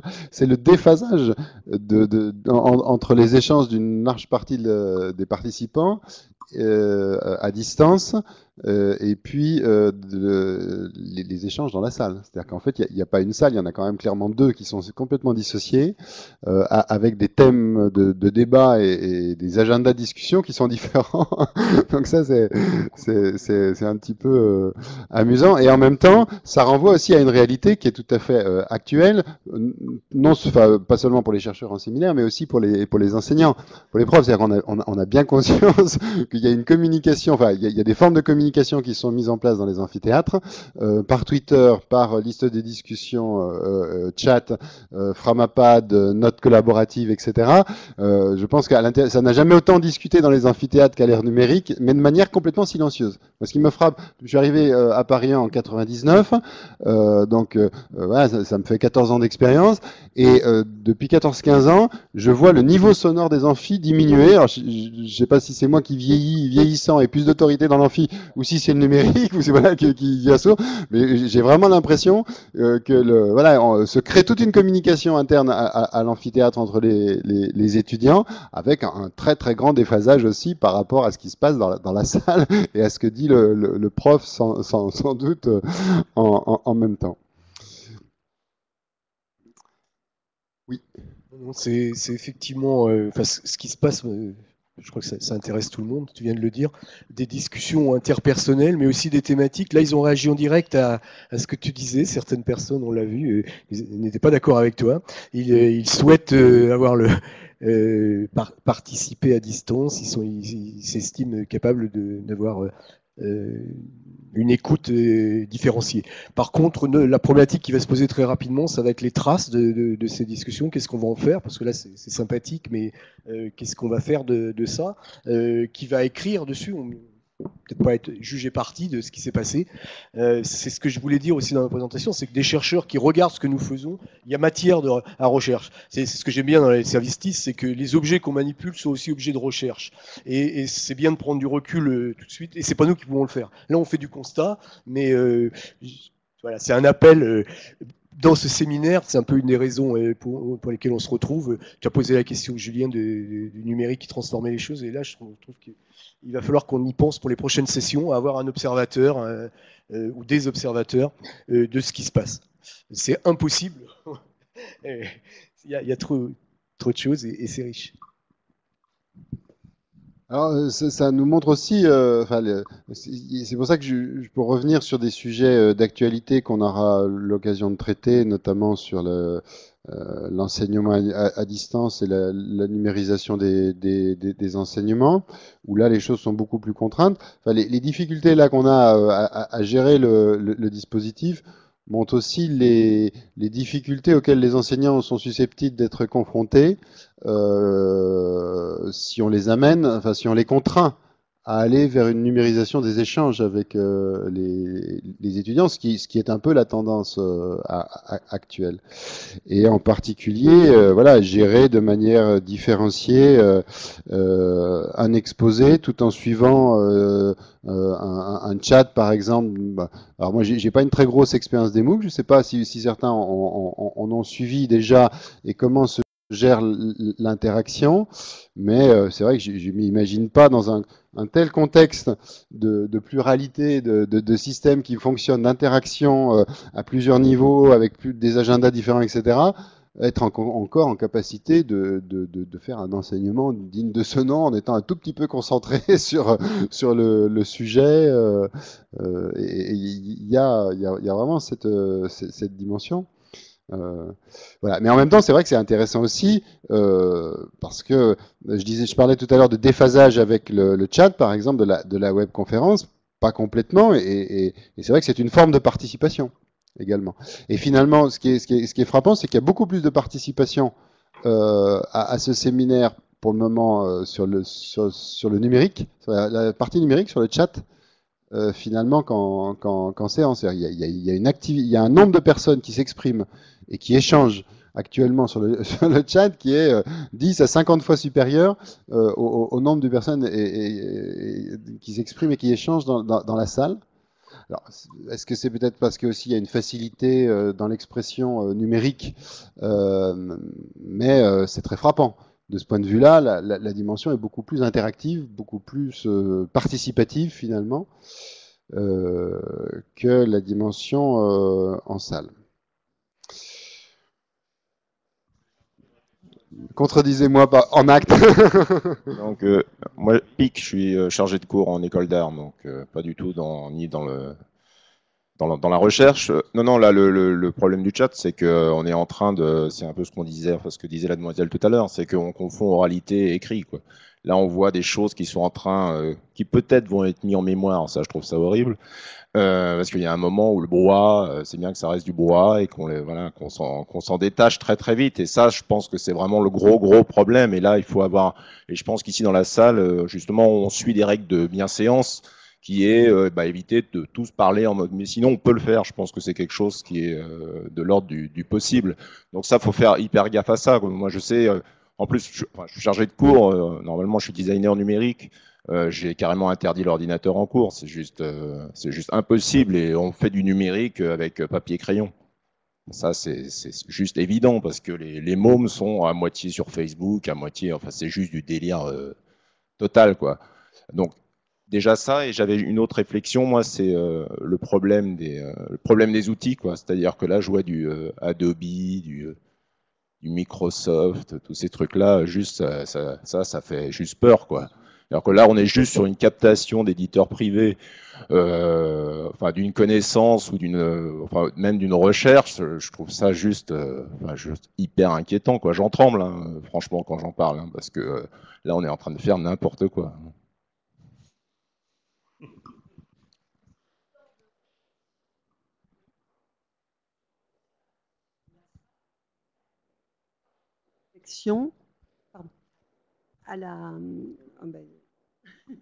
Autant de réflexions liées au fait que les corps des participants sont dans la salle et qu'il y a des silences qui s'installent, une réflexion plus lente, je ne sais pas comment dire, et une concentration plus facile. C'est possible. Il faut voir aussi que cette séance est plutôt atypique par rapport à ce que seront d'ailleurs probablement les séances suivantes, puisque c'est une séance inaugurale qu'on a voulu d'ailleurs comme une séance justement d'échange ouvert, de brainstorming sur l'agenda, sur les thématiques à traiter, sur le dispositif, sur le fonctionnement, sur quasiment tous les aspects. Donc c'est vrai que dans les séances suivantes, on aura, et de façon plus classique pour les séminaires scientifiques, des spécialistes, des chercheurs qui viendront exposer les termes de leur recherche à un certain stade d'avancement, soit comme à la prochaine séance, ça sera plutôt des recherches déjà très avancées puisqu'on réceptionnera un numéro de revue scientifique sur justement les transformations du métier d'enseignant et de chercheur à l'ère numérique. Et puis dans d'autres séances, suivant les configurations, voilà, on fera intervenir des chercheurs travaillant depuis plusieurs années sur le domaine. Donc il est probable que les échanges ne se construiront pas de la même façon que dans cette première séance inaugurale qui est quand même particulièrement sujette au brainstorming. Oui, par rapport à ce que vous dites, juste une réflexion, c'est qu'en fait, et puis en vous écoutant aussi, là, c'est que là, c'est bizarre parce que le chat, là, il inverse le rapport traditionnel entre l'écrit et l'oral. C'est-à-dire que d'habitude, l'oral, c'est plus la communication informelle et l'écrit, c'est la publication. Et là, c'est l'inverse. Le brouhaha, c'est devenu l'écrit. Et on prend son élan avant de prendre la parole à l'oral. Et c'est comme une forme de publication, parlant public. Oui, excusez-moi. Alors, Jean-Jacques Bourdin, enseignant-chercheur en informatique à l'Université Paris 8. Donc, je suis un petit peu hors du propos, mais un petit peu à peine. Parmi les aspects que j'ai trouvé très intéressants, c'est la première question sur le rapport entre est-ce que oui ou non il faut maîtriser, enfin, est-ce que quiconque maîtrise bien les outils numériques est obligatoirement un bon chercheur.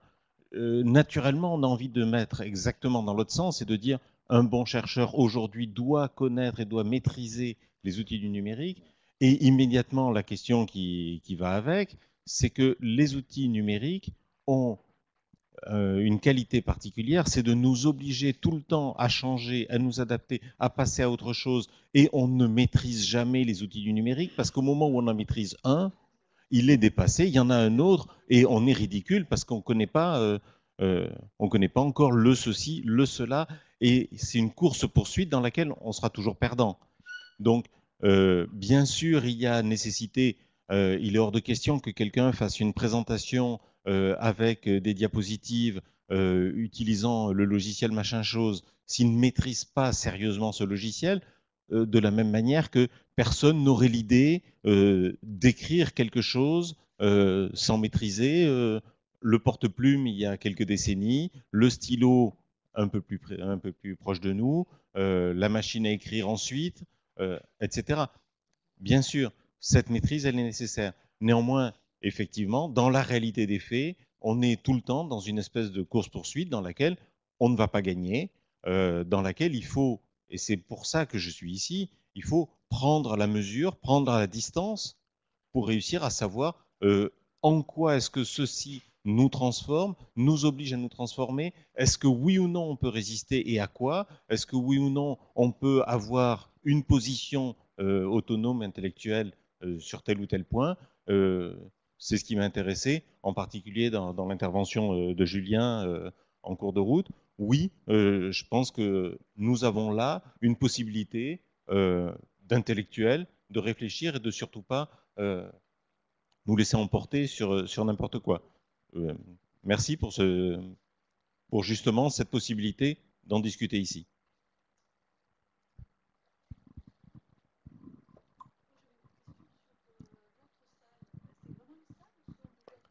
Non, il y a 50, enfin, il y avait 50 personnes séparées. Non, ils sont partout. Il y a Dakar.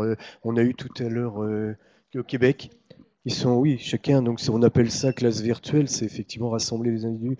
Non, juste encore une fois, il y a l'écrit, il y a l'oral, mais il s'est joué des choses ce soir, des envies d'échanger, d'interpersonnel. Et il y avait deux réseaux finalement. Hein. C'est comme ça aussi que travaillent les jeunes. Ils se sont créés un réseau entre eux à l'extérieur de notre salle physique. Et c'est pas la même façon de converser entre nos échanges, questions-réponses. Et donc ils n'avaient pas forcément à un moment envie de dialoguer avec nous. C'est ce que j'ai constaté. À un moment, certains nous ont interpellés, ou après ils se sont interpellés entre eux. Et c'est ce qui se passe tous les jours sur les réseaux. Et donc ça nous amènera à réfléchir à cet affichage, à en garder des traces, à prise de notes collectives. Ça irait dans le sens où on fait tous un travail de mémoire. Là, il s'est joué à un chat habituel, quoi, avec des réactions interpersonnelles. Et puis, parfois, on a été interpellé. Oui, un élément de réflexion, pas de réponse, mais de réflexion sur ce que vous disiez, sur l'accélération permanente finalement des changements dans lesquels on serait tous perdants. Bon, moi je suis peut-être un petit peu plus, enfin un peu moins inquiet, c'est-à-dire je ne nous verrais pas forcément perdants, tout en validant complètement l'idée de cette accélération continue. Mon père est informaticien, est à la retraite. Il suit d'ailleurs notre webconférence et il a commencé dans les premiers temps de l'informatique, c'est-à-dire la mécanographie. Et puis je l'ai vu suivre à partir du moment où je suis né en 67 l'évolution un peu de l'informatique, de ce monde d'informaticien et cette réalité de changement. Finalement de l'univers des outils et du travail pour les informaticiens, notamment de cette génération, ça a été une réalité continue. Pendant 40 ans de carrière, ils ont dû remettre en question tout leur environnement de travail et leur mode de pensée quasiment tous les 2 ans ou tous les 3 ans. Donc à un rythme effarant par rapport à n'importe quelle autre profession.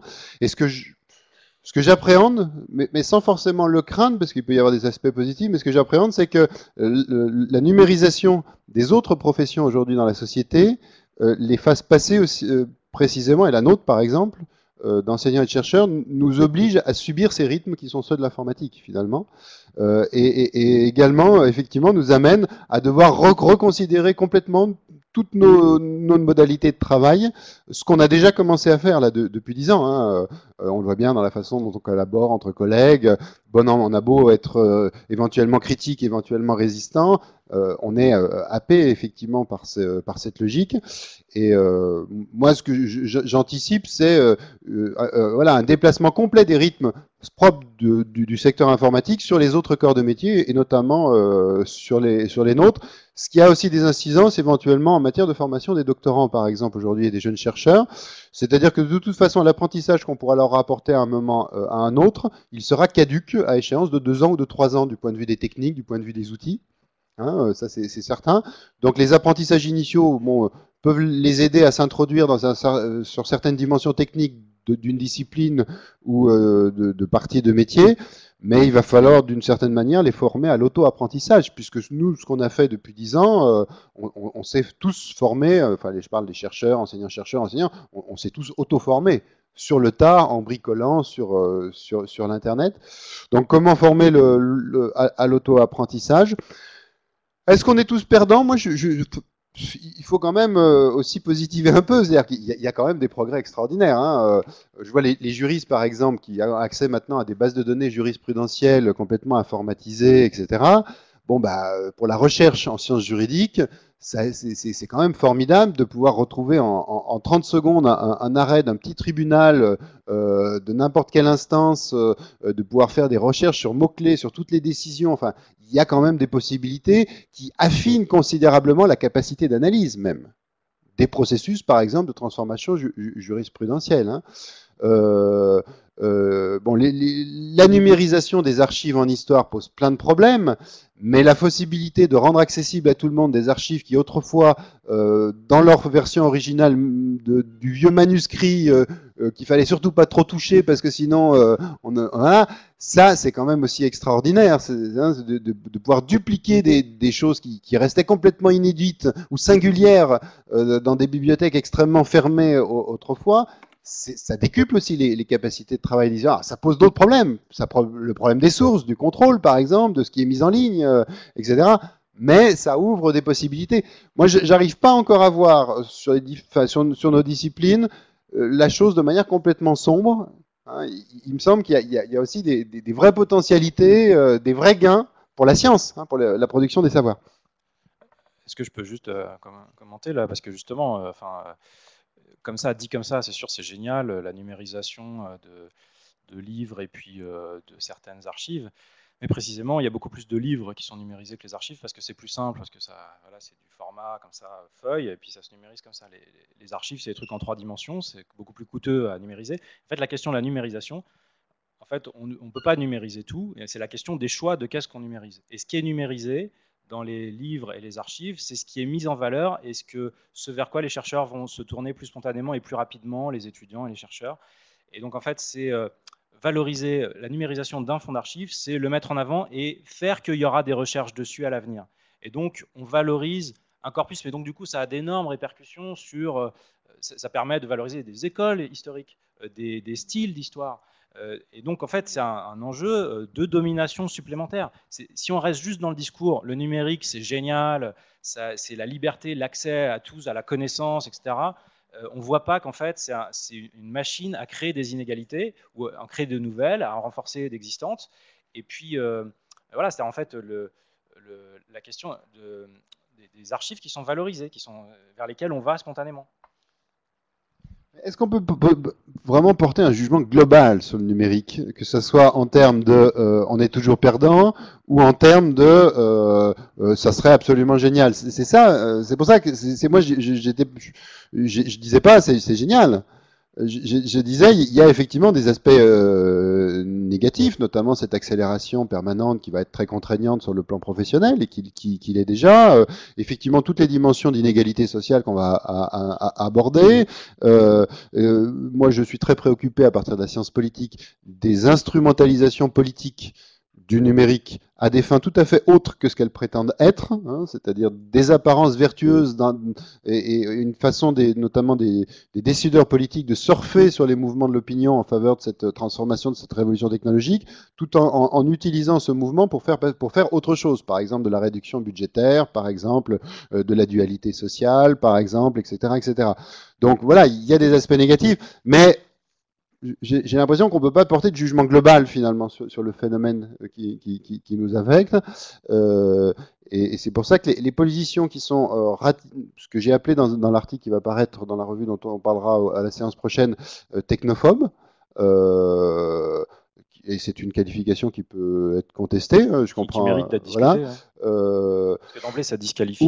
Oui, peut-être. Est-ce que ça les disqualifie? Je ne sais pas, parce que quand il y a aussi des positions technophiles qui seraient aussi disqualifiants, a priori, avec une grosse asymétrie d'ailleurs aujourd'hui. C'est-à-dire qu'il est plus facile d'assumer une position technophile qu'une position technophobe, qui est le reflet déjà d'un état de l'opinion.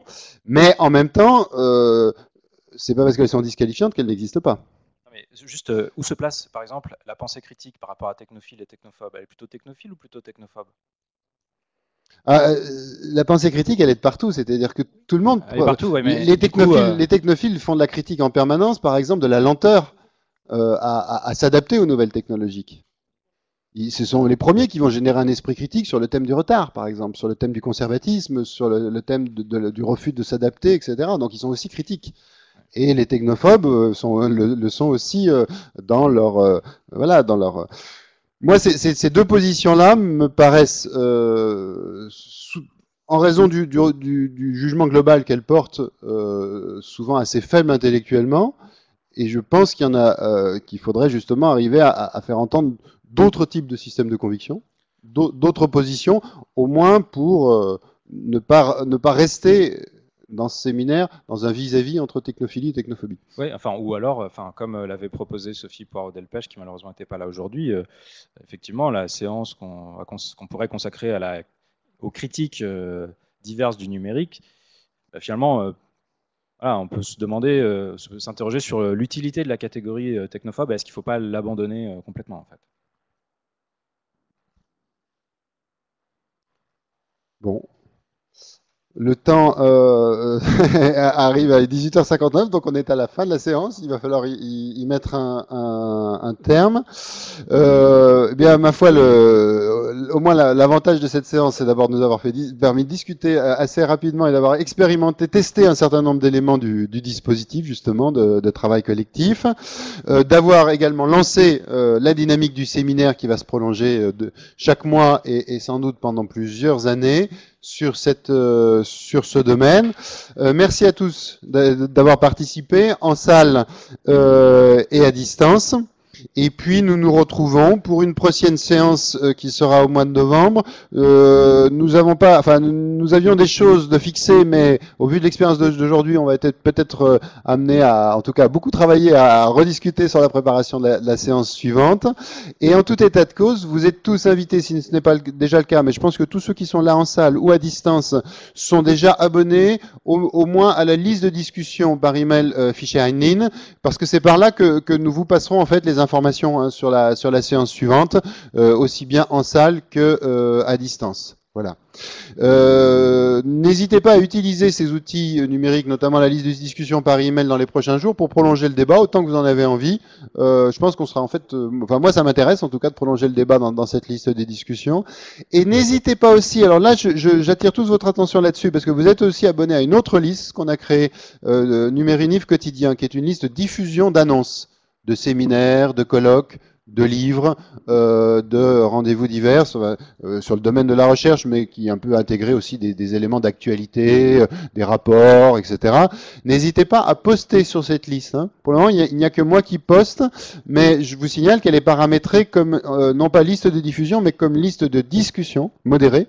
C'est-à-dire que tous les abonnés peuvent poster. Donc quand vous avez des annonces à faire passer pour vos laboratoires, vos séminaires, vos publications, celles que vous voyez passer qui vous intéressent, n'hésitez pas à les diffuser sur cette liste qui réunit déjà 300 personnes à ce jour, mais qui va grossir très rapidement dans les mois qui viennent, et donc qui est assez intéressante. Voilà. Merci encore, et puis nous nous retrouvons dans un mois pour la séance numéro 2. Au revoir. Merci, bonsoir.